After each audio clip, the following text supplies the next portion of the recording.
Hello friends, स्वागत है आप सभी का आपके अपने यूट्यूब चैनल विद्या वागीश्वर में। दोस्तों, इस नए वीडियो में हम लेकर आए हैं रीट का एक मोस्ट इम्पॉर्टेंट टॉपिक जो केवल रीट में ही नहीं सभी कॉम्पिटिटिव एग्जाम में पूछा जाता है इंग्लिश लैंग्वेज में। तो ये टॉपिक है लिंकिंग डिवाइसेस, या जिसे हम कनेक्टर्स भी बोलते हैं। ये इंग्लिश में सेंटेंस को जोड़ने का एक मोस्ट इम्पॉर्टेंट काम करते हैं। तो चलिए शुरू करते हैं।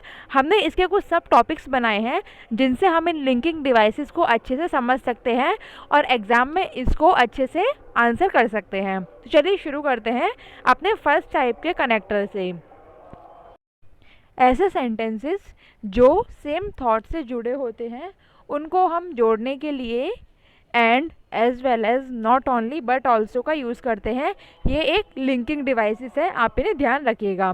क्वेश्चन एग्जाम में ऐसे पूछा जाता है कि कुछ ऑप्शंस में ये लिंकिंग डिवाइसेस दिए होते हैं, उनमें से हमें पूछा जाता है कि इनमें से कौन से लिंकिंग डिवाइसेस या कनेक्टर हैं, तो वो हमें पहचानने होते हैं। तो ऐसे सेंटेंस में जिसमें सेम थॉट हो उनको ये and as well as not only but also connect करते हैं। एग्जाम्पल से हम अच्छे से समझ सकते हैं।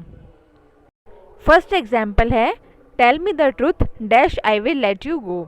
तुम मुझे सच बताओ, फिर डैश है, मैं तब तुम्हें जाने दूंगी। तो इसमें से अगर हम एंड अगर यहाँ पे लगाते हैं तो ये बिल्कुल करेक्ट रहेगा, क्योंकि ये दो सेम थॉट्स को जोड़ रहा है। तो यहाँ पे एंड बिल्कुल सही होगा। नेक्स्ट एग्जाम्पल देख लेते हैं। He open the door to the rooms he new dash his cabin. तो यहाँ पे तो ये दोनों सेंटेंसेस सेम थॉट हैं, तो इन्हें हम एंड या एज वेल एज से जोड़ सकते हैं। नेक्स्ट टाइप के लिंकिंग डिवाइसेस को भी देख लेते हैं। इसमें हमें ये पता चलेगा कि जब दो अपोजिट सेंटेंसेस होते हैं तो उन्हें कैसे लिंकिंग डिवाइसेस से जोड़ना पड़ता है। इसमें हम देखते हैं how ever, while, although, in spite of. जहाँ भी हमें कनेक्टर्स दिखते हैं ये दो अपोजिट थॉट को कनेक्ट करते हैं। जैसे एग्जाम्पल से हम इसको समझते हैं। Tom has money, how ever he is not all that happy. Tom के पास मनी है, ये एक बात है, और वो उसके बाद भी खुश नहीं है, तो ये अलग बात है। तो ये दोनों जो सेंटेंस है अपोजिट सेंटेंसेस है, उसको जोड़ा है हाउ एवर ने। अगला सेंटेंस देखते हैं। My sister took care of the dog while I was away. तो यहाँ भी दो अपोजिट सेंटेंसेस सेम करने के लिए जो जुड़े हैं वो वाइल से जुड़े हैं। तो यहाँ हमें याद रखना है how ever, while, although, in spite of से जो जुड़ते हैं ये अपोजिट टाइप के सेंटेंसेस होते हैं। अब देखते हैं सब्स्टिट्यूशन। तो जब हमें सब्स्टिट्यूशन करना हो या तो ये या फिर ये, तो उस कंडीशन में हम एल्स और अदरवाइज जैसे लिंकिंग डिवाइसेस का यूज़ करते हैं। कुछ एग्जांपल्स देखते हैं। एग्जाम्पल है drive carefully dash you will meet with an accident.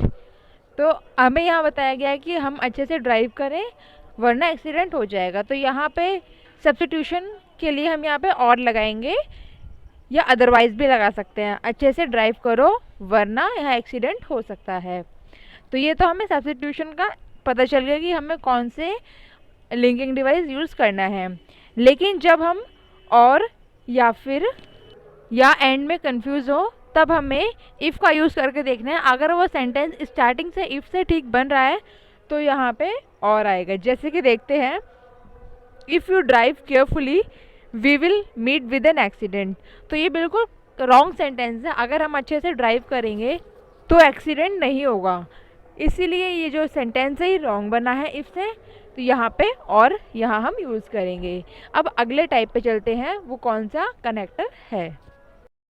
अब हम देखेंगे कुछ ऐसे सेंटेंसेस जो रिजल्ट शो करते हैं, उनमें हम कौन सा लिंकिंग डिवाइस यूज़ करेंगे। तो उसमें हम करते हैं सो या देयरफॉर। जैसे कि एक एग्जांपल में आप देख रहे हैं, ही cheated me so I don't like him. तो यहाँ मैंने लिखा है सो, क्योंकि उसने मुझे चीट किया इसलिए मुझे वो पसंद नहीं है। तो सो एक रिजल्ट हो गया। एक और एग्जाम्पल है, it's dark therefore we didn't go out. ये बहुत ही अंधेरा था इसलिए हम वहाँ नहीं गए। तो हमने इसीलिए या फिर कुछ परिणाम बताया, तो यहाँ पे हम सो या देयरफॉर का यूज़ करेंगे।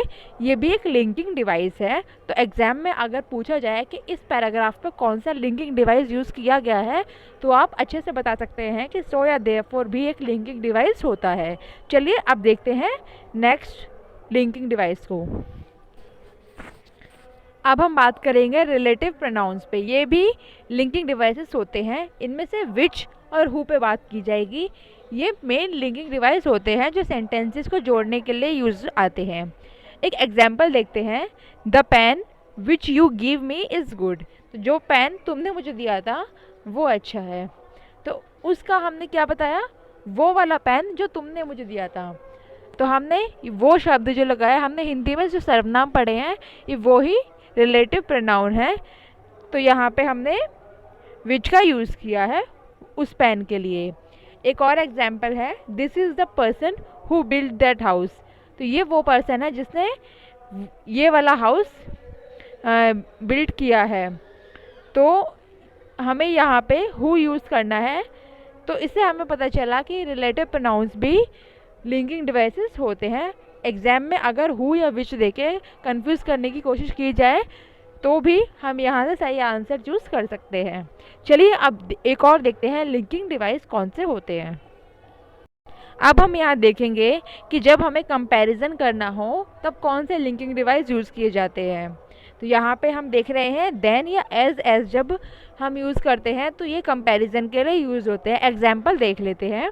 He is more intelligent then she is. तो यहाँ पे ही और शी में कंपैरिजन किया गया है कि वो लड़का ज़्यादा इंटेलिजेंट है इस लड़की से। तो यहाँ पे हमने कंपैरिजन किया तो इसने इस देन ने दो सेंटेंसेस को ज्वाइन कर दिया है। अगला एग्जाम्पल देखते हैं। She is as clever as her sister.